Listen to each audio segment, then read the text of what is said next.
This is something different, bit of an interim. I think some people call them bonus episodes. I wouldn't necessarily say this is a bonus, but I decided that I would do a quick review or tale about the Grand Canyon 6. So I ride something called the DV8 Highlander, which is a full suspension. I think people call them trail bikes, but I guess it's more of an enduro bike. It's 140mm travel on the rear, and it's got a fork 36 fork on the front, 29er. I run WeAre1 carbon wheels. It's got cable shifting SRAM. I did have access, but the battery charging and just issues with it, to be honest, that were just annoying. We do a lot of riding and are often away in other places, and getting components and fixing things with the Axis was just expensive, actually. Not even annoying or difficult, just expensive. My build that I have was pretty much down to stripping a previous enduro bike I had and putting the components on it. Certainly the fork, cranks, bars and some other bits and pieces on there I've just ported across, saddle, dropper post. But it's a beast. You can point it at anything and it gets me through. So I have always had a number of mountain bikes, and we still do. We both have fat bikes. We both have city bikes. We have a BMX between us now. There was a dirt jumper, but that's gone. Just with moving and traveling and everything, decided that it was time to consolidate down to one bike, because I thought that might be the best thing to do. What I've realised over the last year is, one, on the evening rides I do, you clear out a rock and then bend your mech hanger or worse, and then can have like catastrophic consequences, or you break a spoke and then means your weekend rides are slightly less fun. And cleaning, oh my goodness, even dust is annoying. So I decided this year that I was going to buy the hardtail that I wanted, because I've always bought the ones that are on sale and just always thought of a hardtail just as a kind of get around bike and just for a bit of fitness. So I had my heart set on something steel and interesting. I got to a point where I found something that was a complete build, convinced myself that I should do it, and then had a crisis of confidence and thought, well, actually, that's too much money. And right at the same time, I'd been watching Sam Pilgrim's YouTube channel and noticed that he was being sponsored by Canyon. So decided to have a quick look at the Canyon website, and whilst poking about, came across the Grand Canyon, and I looked at it and it said, the Grand Canyon is what mountain bikes used to be. And I was like, well, that could be quite good. Don't need loads of travel, don't need all the whistles and bells, just need something to go and look for mushrooms with. That is okay on single track, not going to be doing loads of drops and jumps on it. Anyway, I sort of looked on that and then continued to poke around on the Canyon site and really liked the Stoic, and thought, actually, I should buy the Stoic in large, and I can use it as a kind of dirt jumper stroke, hardtail stroke everything bike, and then keep my DV8 for other stuff. And so that's what I was going to do. I saw there was one that was in leaf green with a RockShox fork on it.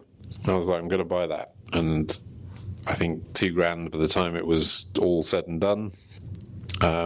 They did this option on the website where you could put it on your credit card and they take an amount every month. They put a hold on your credit card so you don't need to do a credit application and all of that nonsense. And I was like, you know what? I'm just going to do that.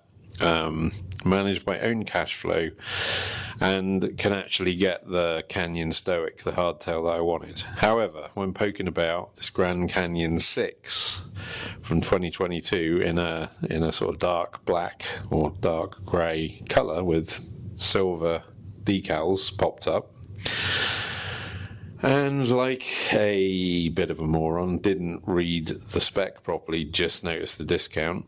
So it's an XL alloy, comes ready to go, XT rear mech, 12 speed. I was like, you know what, I'm just going to go for that. Read the reviews. Some idiot on YouTube was saying they crack. Well, I guess, if you send an aluminium hardtail off of a massive jumping Whistler, it's probably going to crack. I mean, to be honest, all kinds of bikes crack if you don't do things properly. So anyway, I kind of dismissed that, but I didn't read the spec properly. If I'm honest, I looked at it and just thought, stock wheels, Swelby tyres, which didn't look like they were tubeless, but I was like, you know what, I can probably make it tubeless. The Suntour fork, which I was interested in, and I'll explain why in a minute, I just order it. So that's what I did. I had a spare set of bars around because I noticed that the Grand Canyon had narrow bars. I was like, it'll be fine. I should have looked at it properly, and actually, if I'd have did it again, I would actually order the Stoic. But if I was going to order the Grand Canyon, I would have ordered the $2,000 version and done the same credit spread thing, and got the one with the Fox forks on, just because it was a better spec. Anyway, this one turned up, got a massively good deal on it, turned up really quickly. UPS didn't do a great job. It had been out in the rain, so the bottom of the box fell out.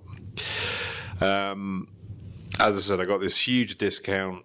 I was like, okay, let's unpack it. So the first thing I noticed, horrifically for me, was there was no internal cable routing for the dropper post, and the 6 is a different frame to the 7 and the others, so there was no internal routing for a dropper.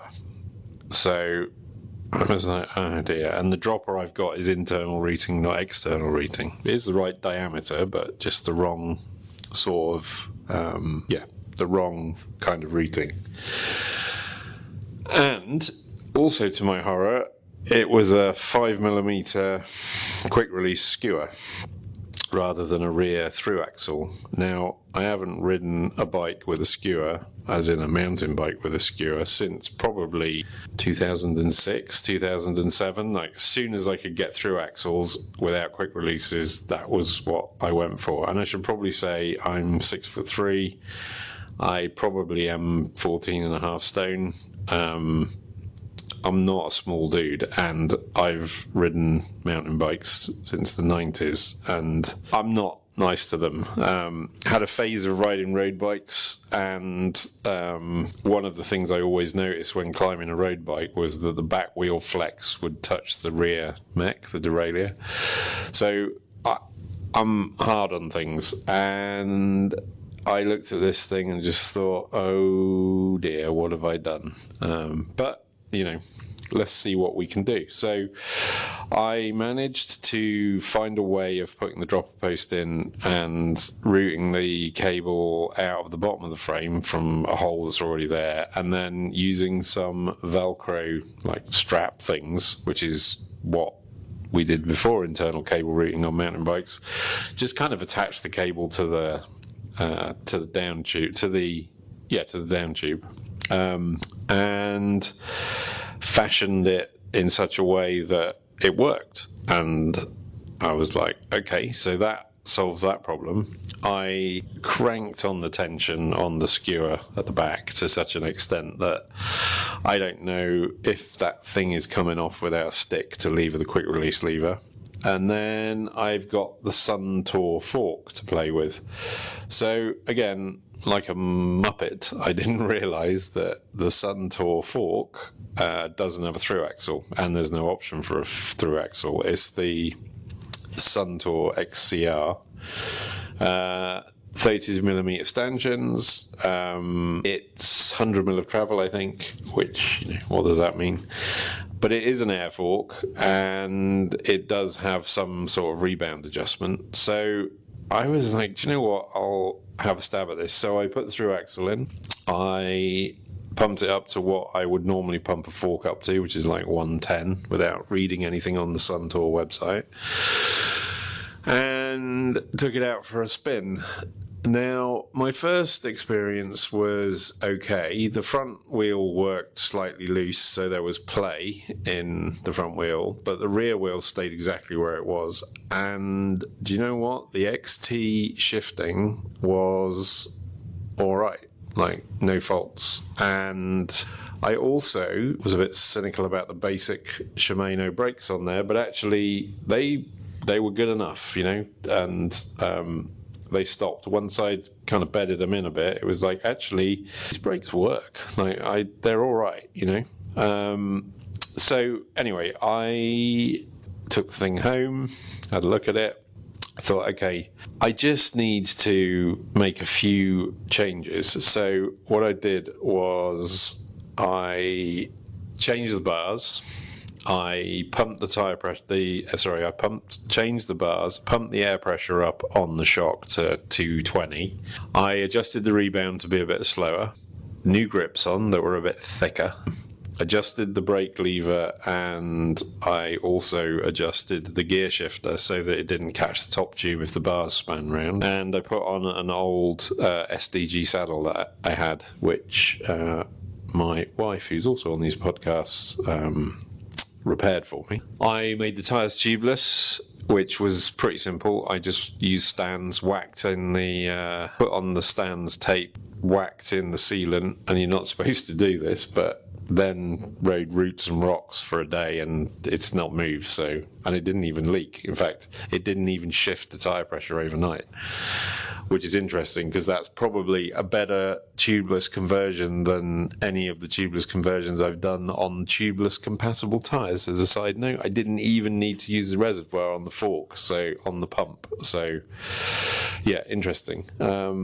I put on some flat pedals with pins. I will possibly change these at some point to a slightly bigger platform, and took it out in the woods and rode places I normally ride, like Centennial, which I've mentioned on this podcast before, and I've put it through its paces. I've ridden it in the wet, ridden it in the mud. I have ridden all the trails I normally ride. I have not been easy on it. The fork still kept coming loose, so I contacted Suntour, who sent me a video on how to tighten your fork up so that it doesn't wobble or the wheel doesn't move. And I don't know, it remains to be seen. I rode it for 10 miles the other night, and it's a tiny bit of play, and I can't get it any tighter in the fork. I don't know what I'm going to do to the quick release if I try and tighten it up anymore. It starts off okay, but after an hour and a half of roots and rocks, it plays loose. Now, this fork is a good price. It's plush. It's good enough. And I do think it's probably something I'm doing, not necessarily the fork. It's so impressive to have an air fork at that quality, and it's well built. Like, it looks the part. It does what it's supposed to do. Just this axle thing, which is just slightly frustrating. And the rear axle hasn't moved. I've cranked it on. I'm sure I'm going to bend the thing sooner or later. I do wish I'd bought the Grand Canyon 7 just because of the rear through axle. But we'll see how we go. Riding a DV8 Highlander, and riding the Canyon on the same trails, taking the downhill sections, there's very little time difference in my times, and I know these trails super well. Some of the ups, particularly when it's damp, the hardtail climbs faster. So this is an entry-level basic mountain bike with a 5mm quick release and basic components out the box, bodged together by me to make it work, i.e. drop a post. And its performance over 5 rides is similar on trails I know to a multi-$1,000 full suspension mountain bike that costs a lot of money to run. Now, I'm not saying anything. I'm not saying I don't enjoy riding the expensive bike. I do. And even this hardtail, I would like a hardtail with 27.5 wheels, better spec, so that I can use it as more of a dirt jump bike, cross, hardtail, whatever, for riding features and stuff. But the reality is, if you are struggling and you want to get into this sport, you can use the Spread It option on the website. You can pay $100, $200 a month, and you can end up with a mountain bike that you are going to be able to pretty much ride any green, blue, possibly even some reds, progress, enjoy yourself in the woods with your mates on a bike that it's got good geometry, is comfortable to ride, you can ride all day. You can't knock it. So my suggestion to anybody looking to either buy a second bike, a winter bike, get into the sport, get someone else into the sport, is go and have a look at the basic Canyons. Just bear in mind what I said about through axles and component, and see how you go. So well done, Canyon, and you can't knock it. So hopefully this was helpful. I will put some links in the description below. I don't want to do loads of technical stuff. I don't want to do loads of reviews, but I did think this was relevant because I think it gives hope. Anyway, hope this is of interest, and we'll be back soon with our normal content. Thanks very much for listening.